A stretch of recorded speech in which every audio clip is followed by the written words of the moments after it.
LV Subrahmanyam ఈయన గురించి పెద్ద పరిచయం అవసరం లేదు. రాష్ట్ర ఐఏఎస్లో ఈయన అతిపెద్ద ప్రాముఖ్యమైనటువంటి ప్రస్థానం. ఏబి వెంకటేశ్వరరావు ఒక ఐపీఎస్గా, ఎల్వి సుబ్రహ్మణ్యం ఐఏఎస్గా 2024 నుంచి 2026 వరకు ప్రభుత్వానికి సంపూర్ణమైన అండదండలు అయితే ఇస్తున్నారో, కాకపోతే వీరి ప్రస్థానం 2014 నుంచి 2019 వరకు ఒక రకంగా జరిగింది, 2019 నుంచి 2024 వరకు మరొక రకంగా జరిగింది.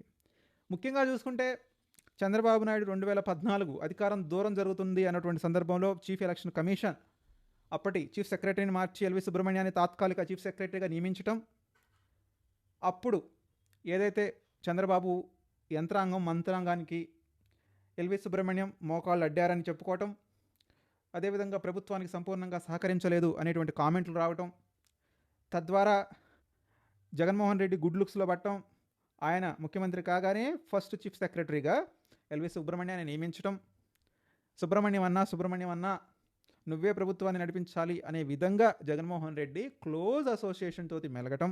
సో ఇదంతా కూడా చరిత్ర.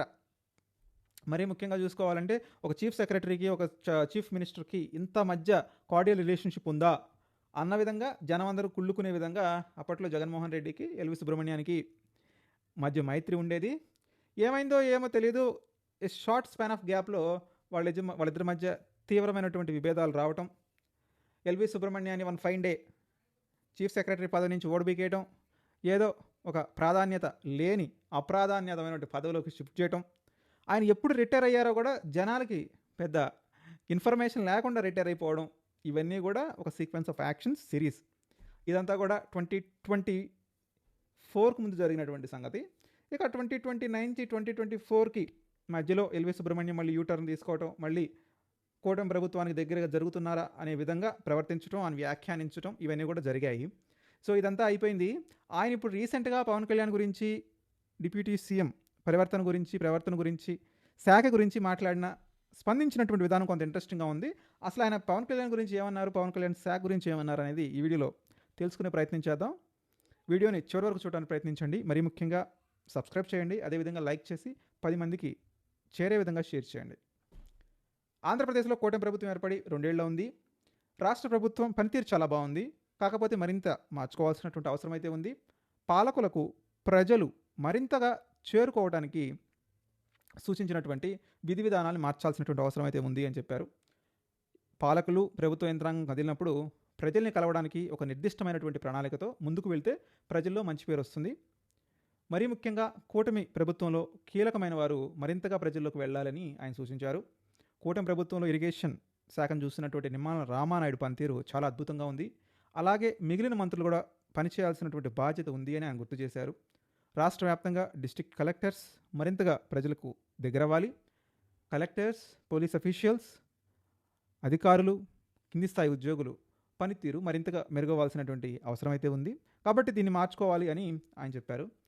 సో ఇంకో ఇంట్రెస్టింగ్ విషయం ఏంటంటే, deputy CM Pawan Kalyan appointment దొరకడం కూడా చాలా కష్టంగా ఉంది.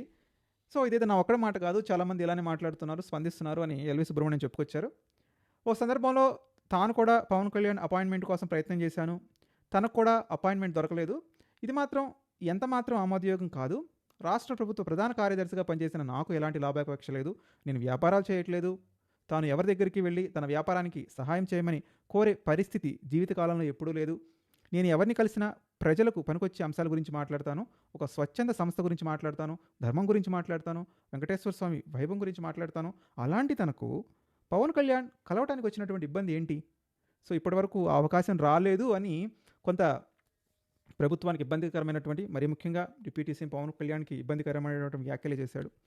పవన్ కళ్యాణ్ ఇప్పటి వరకు అందరూ సినిమా స్టార్గా చూస్తున్నారు, ప్రజాప్రతినిధిగా చూడటం లేదన్నారు సుబ్రహ్మణ్యం. ఇది ఇంకొక డిఫరెంట్ కామెంట్. మరి దీన్ని ఎలా అర్థం చేసుకోవాలో తెలీదు. ఆయన ఎక్కడికి వెళ్ళినా ప్రజలు, అభిమానులు చూడటానికి వస్తున్నారు, అది సరికాదు. డిప్యూటీ సీఎంగా ఆయన గౌరవించాలి, ఆయన పనిచేయడానికి వీలుండేలా చూడాలి. కూటమి ప్రభుత్వం 2 ఏళ్ల పాలనపై ఒక శ్వేతపత్రం విడుదల చేస్తే బాగుంటుంది అన్నారు Subrahmanyam. It's very interesting and unique point. మనం చూసాం 2024 ఎప్పుడైతే సీఎం చంద్రబాబు నాయుడు గారు ఆర్భాటంగా ప్రభుత్వాన్ని ఏర్పాటు చేశారో అప్పుడే విపరీతమైన శ్వేతపత్రాలు దాడి చేశారు, అంటే గత ప్రభుత్వం అయినా. మరి 2 సంవత్సరాలు పూర్తయింది, మరి కనీసం ఏ అయితే అప్పట్లో మీరు విడుదల చేసిన శ్వేతపత్రాలు ఉన్నాయో దానికి కౌంటర్గా అప్పుడు అలా జరిగింది, నాడు అలా జరిగింది, నేడు ఇలా జరుగుతుంది, నేడు మా కూటమి ప్రభుత్వం ఈ విధంగా డెవలప్మెంట్ చేసింది అని ఎందుకు శ్వేతపత్రాలు రిలీజ్ చేయట్లేదు గవర్నమెంట్? సో అదే ఆయన ప్రశ్నించాడు. It's valid and unique point. డెఫినెట్గా దీని ప్రభుత్వం స్పందించాలి, డెఫినెట్గా వైట్ పేపర్స్ రిలీజ్ చేయాలి. అప్పుడు రాష్ట్రంలో ఏం జరుగుతుందో ప్రజలకు తెలుస్తుంది. రాష్ట్ర ప్రభుత్వం ఆర్థిక భారం తగ్గించుకోకపోతే సమస్యలు ఎదురవుతాయి. ఇది మరీ ముఖ్యంగా ఏం చెప్పాడంటే సంక్షేమ పథకాల గురించి, వెల్ఫేర్ స్కీమ్స్ పొదుపు పాటించాల్సిన అవసరం ఉంది. ఆంధ్రప్రదేశ్ ఆర్థిక పరిస్థితుల దృష్ట్యా రాష్ట్ర ఆర్థిక పరిస్థితిని మెరుగుపరుచుకునేందుకు ఫోకస్ పెట్టాలి. మరి సంపద సృష్టి ఎంతవరకు వచ్చింది తెలియదు, బట్ ఆ సంపద సృష్టి గురించి కూడా మాట్లాడినట్టయితే బాగుండేది. ప్రభుత్వ పెద్దలతో పాటుగా ఏదైతే రాజకీయ నేతలుగా ఉన్నారో వీళ్ళందరూ కూడా ఆలోచించాల్సినటువంటి అవసరం ఉంది. లేకపోతే వచ్చే కాలంలో మీకు కూడా ఇబ్బందులు తప్పవు అన్నారు ఎల్వి సుబ్రహ్మణ్యం గారు. దీన్ని బట్టి అర్థం చేసుకోవాల్సింది ఏంటంటే ఇప్పుడు జరుగుతున్నటువంటి పర్ఫార్మెన్స్, యాక్షన్ సరిపోదు.